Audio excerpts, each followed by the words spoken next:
What was it like not being able to speak Spanish? It was embarrassing. As you know, I was terrible at Spanish and I had no confidence. So I just felt just ashamed. Like, there's certain things you come across where you're trying to deal with a situation and you just can't get any further if you can't communicate. And we got here and we were trying to sort out the broadband.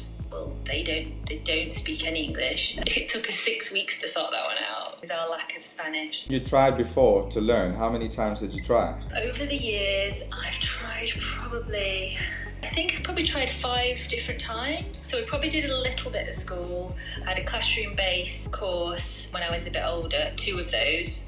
Both I didn't finish. Like online apps, I've done maybe once or twice those, and then we also had a Spanish tutor before we moved here, which was terrible. Made it worse. That tutor came to your home, right? Yeah, but it made us worse, that one. Don't ask me how. So why didn't any of those attempts work for you? Got to the same point every time of just getting stuck on the grammar.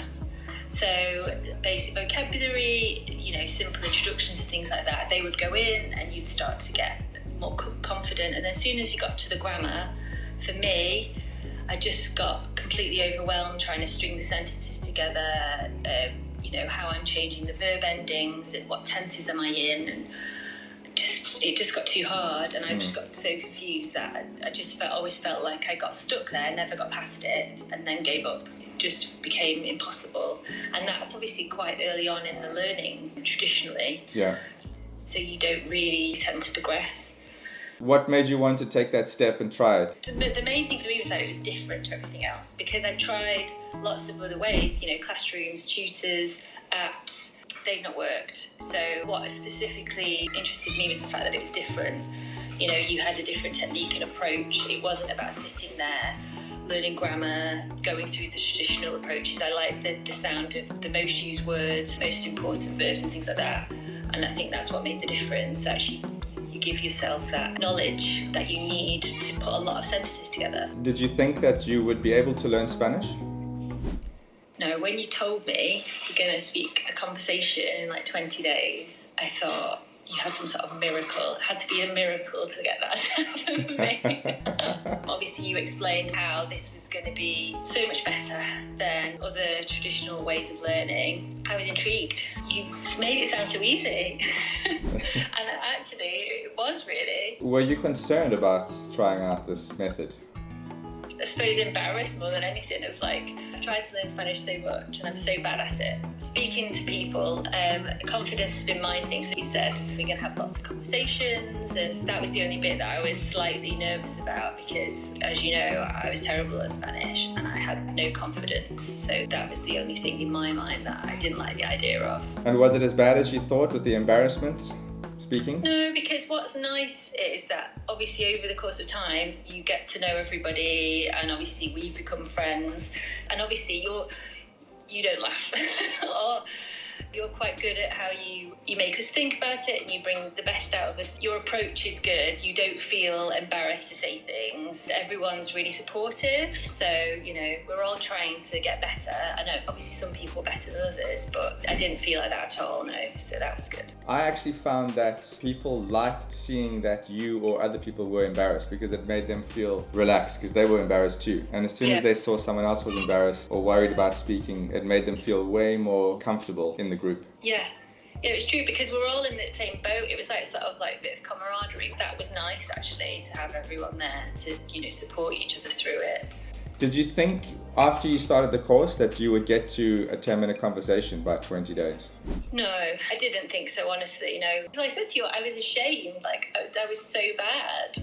Yeah. And I live here and I love Spain and I love Spanish, and but I'm this bad and I've tried so much. And then I think I was even still surprised at the end when you're like, do you know how long we just chatted for?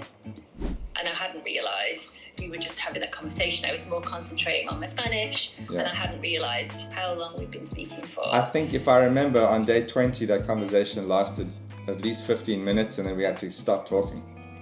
Yeah, it completely amazed me. Yeah, it's amazing to see the transformation. It's really fun. Did anyone say to you, this is impossible, 20 days, it's unrealistic?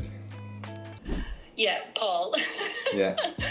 He was like, I can't see this, especially at the start, because it's like, you know, it seems like it's a lot, but I mean, it obviously isn't. I don't think this will work, but we'll give it a try. You know, it does seem fairly unrealistic, especially coming from what we've tried before. So yeah. But one day at a time, right? Well, yeah, one day at a time. You could feel it each day when you've been practicing, things start getting stuck in. Was there anything going on around you that made it difficult to do the course over the 20 days? Time, because, you know, we're all busy and we're juggling all sorts of things, but I don't think it takes as much time as you think. I mean, I probably did a little bit more than you originally suggested, just because, you know, you'd get stuck on a couple of words or translations, and I would want to make sure I'd got them in my head.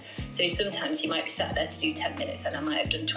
So but it's perfectly easy to slot the time in to a busy day, you know, around work and the kids and things like that. That was my experience anyway. Was it too much of a commitment? No, it's perfectly manageable, I'd say. And you've got kids to take to school and back, you got your own business.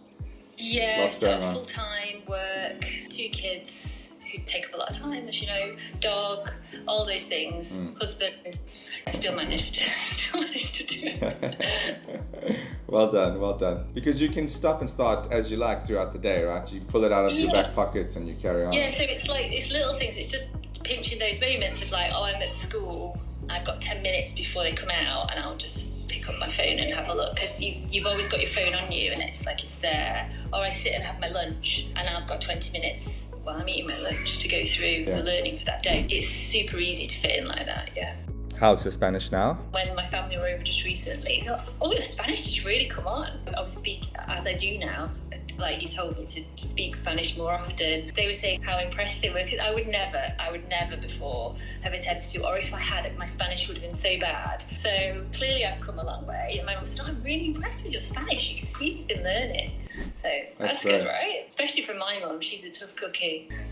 What did you like about the course? The one-on-one contact is really helpful, especially when you're just having like your down days where you feel a little bit defeated or you're struggling, because there's always going to be the days where you're finding whatever it is you're learning on that day harder than other things. So, and then obviously we then have the group sessions or conversations with you, and you've always got positive encouragement or ways around, you know, to get them into your head and things like that. Just having everyone together on the WhatsApp group, because at least you're not sat there on your own doing it, which I think a lot of these courses are. Even though we didn't do classes or anything, it was still like you had the group of people there and you were all in it together. What would you say to someone who's thinking about doing this course? You won't regret it. It's really helped me, and if it's helped me, it can help anyone. It sounds like a big commitment, but actually when you break it down into the small chunks of time, it's super easy to fit into a day. It shifts your thinking and gets past all those little grammar barriers from learning before, where you think it's super hard and it's overcomplicated explanation. I think you break it down really simply. It's a different approach, and I genuinely think it really works.